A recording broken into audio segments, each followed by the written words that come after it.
جان دینا کوئی تم سے سیکھ لے، جان عالم ہو فدا اے خاندان اہل بیت، جان عالم ہو فدا اے خاندان اہل بیت۔ اللہ تبارک تعالیٰ قرآن مجید میں ارشاد فرماتا ہے قل لا اسألکم علیہ اجرا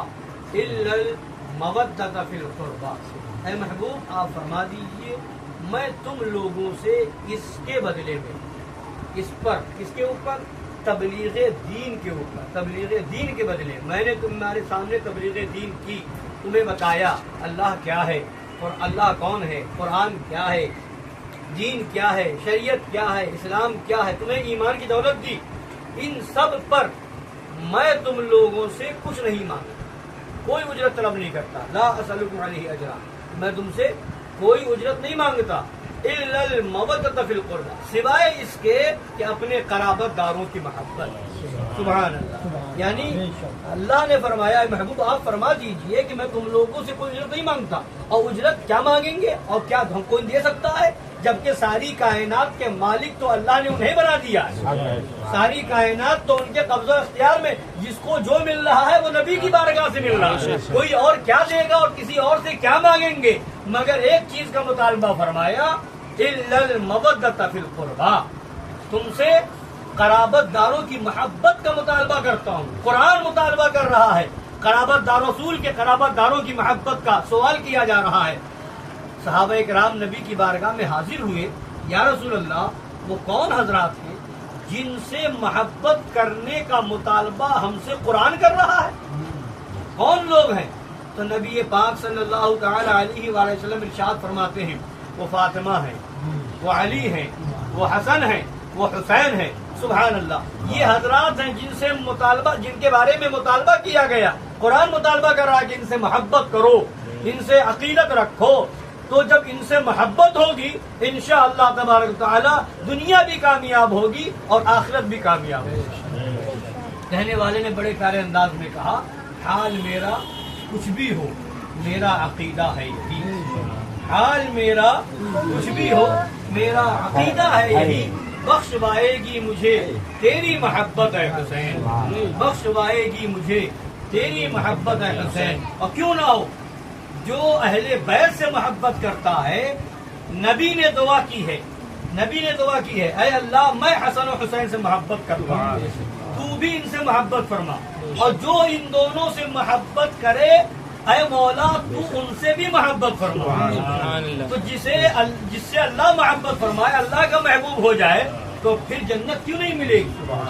پھر اور سرکار دو عالم صلی اللہ علیہ وسلم کو اتنے پیارے ہیں وہ لوگ جو حسن مجتبیٰ اور حسین شہید کربلا سے نواسہ رسول سے محبت کرے۔ سرکار دو جہاں صلی اللہ علیہ وسلم تشریف لے جا رہے ہیں مدینہ شریف، چند بچے مدینہ شریف کے کھیل رہے ہیں، انہی میں سے ایک بچے کو سرکار نے گود میں اٹھایا، پیار کیا اور محبت سے اٹھایا۔ صحابہ کرام نے پوچھا یا رسول اللہ اتنے بچے کھیل رہے تھے، ان میں سے آپ نے کسی کو نہ اٹھایا، ایک بچے کو اٹھایا اور اس طرح محبت اور پیار فرمانے لگے، کیا وجہ ہے؟ ہمارے اور آپ کے آقا صلی اللہ تعالی علیہ وسلم ارشاد فرماتے ہیں کہ میں نے ایک روز دیکھا تھا کہ میرے بیٹے میرے نواسے حسین کے قدموں سے لگے ہوئے دھول کو یہ بچہ لے کر کے اپنے چہروں پہ مل رہا تھا، اس دن سے مجھے اس بچے سے محبت ہو گئی ہے، کل قیامت کے دن اس بچے کی بھی شفاعت کروں گا اور اس کے ماں باپ کی بھی شفاعت کروں گا۔ حال میرا کچھ بھی ہو میرا عقیدہ ہے یہی، بخشوائے گی مجھے تیری محبت ہے حسین، اے دل بگیر دامن سلطان اولیاء یعنی حسین ابن علی جان اولیاء۔ حقیقت یہی ہے کہ اہل بیت کی محبت یہ جنت میں جانے کا ذریعہ ہے، واسطہ اور وسیلہ ہے، اور جو گستاخ اہل بیت ہے اس کے لیے جہنم ہے، اس کے لیے جہنم ہے، اور اس کی دنیا بھی برباد ہے، آخرت بھی برباد ہے، اور اسے اس کا ٹھکانہ سوائے جہنم کے کچھ نہیں ہے۔ جو اہل بیت کا دشمن ہے، اہل بیت کا گستاخ ہے، ان سب کے لیے جہنم ہے۔ حضور پاک صلی اللہ علیہ وسلم کا فرمان عالی شان مفہوم یہ ہے کہ ایک شخص مقام ابراہیم کے پاس حجر اسود رکن یمانی کے بیچ میں خانہ کعبہ میں کھڑا ہو، روزہ رکھے ہوئے ہو، حالت نماز میں ہو، اور کوئی اس کو ظلمن مار ڈالے، قتل کر ڈالے، تو اب سوچئے ایسا آدمی کتنے بڑے مرتبے فائز ہوگا کہ اگر موت آئے، کعبہ شریف میں آئے، وہ بھی کعبہ شریف میں مقام ابراہیم کے پاس آئے، وہ بھی رکن یمانی اور حجر اسود کے بیچ میں آئے، روزے کی حالت میں آئے اور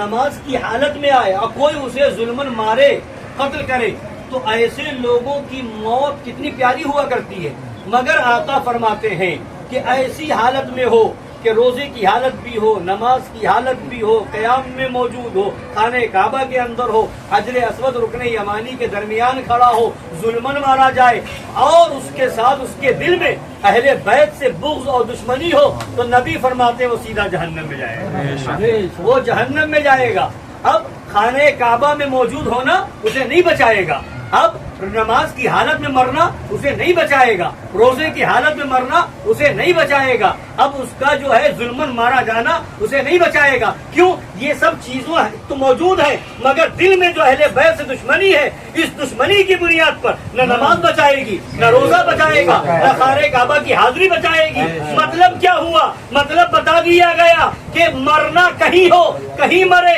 مرنے کی بنیاد پر، جگہ کی بنیاد پر جنت نہیں ملے گی، اہل بیت کی محبت کی بنیاد پہ جنت ملے گی۔ اہل بیت کی محبت میں کہیں مرے جنت میں جائے گا، اہل بیت کی دشمنی میں خانہ کعبہ میں مرے تب بھی جہنم میں جائے گا۔ ارے جب اہل بیت کی دشمنی لے کر کے خانہ کعبہ میں مرنے والا جہنمی ہے تو اہل نبی کی دشمنی میں جو وہابی اور دیوبندی اپنی کتابیں لکھ رہے ہیں، نبی سے بغض و عداوت رکھ رہے ہیں، تو پھر یہ اگر خانہ کعبہ میں مرے تو جنت میں کیسے جائے گا؟ تو جو اہل بیت کا دشمن اور گستاخ ہو خانہ کعبہ میں مرے جہنم میں جائے، تو نبی کا دشمن، نبی کا گستاخ خانہ کعبہ میں بھی مرے گا تو یقیناً جہنم میں جائے گا۔ اس لیے کہ مرنے کی جگہ نہیں دیکھی جائے گی، نبی اور آل نبی کی محبت دیکھی جائے گی۔ اور سنی کہیں بھی مرے، کہیں بھی مرے، وہی شیر ہندوستان نے فرمایا، کہیں بھی مرے، سنی کہیں بھی مرے، چاہے وہ بازار میں مرے، مارکیٹ میں مرے، شراب کے اڈے میں مرے، زنا کے اڈے میں مرے، کہیں بھی مرے، ایمان والا سنی ہے تو جنت میں جائے گا۔ اس لیے کہ مرنے کی جگہ نہیں دیکھی جائے گی، عشق رسول اور عشق آل رسول دیکھا جائے گا۔ وجہ یہ ہے، اس لیے فرمایا ایمان سے بڑھ کر، عشق رسول سے بڑھ کر، عقیدہ کی مضبوطی سے بڑھ کر کے کوئی چیز نہیں ہے۔ اعمال بعد میں ہے، ایمان پہلے ہے، عشق رسول پہلے ہے،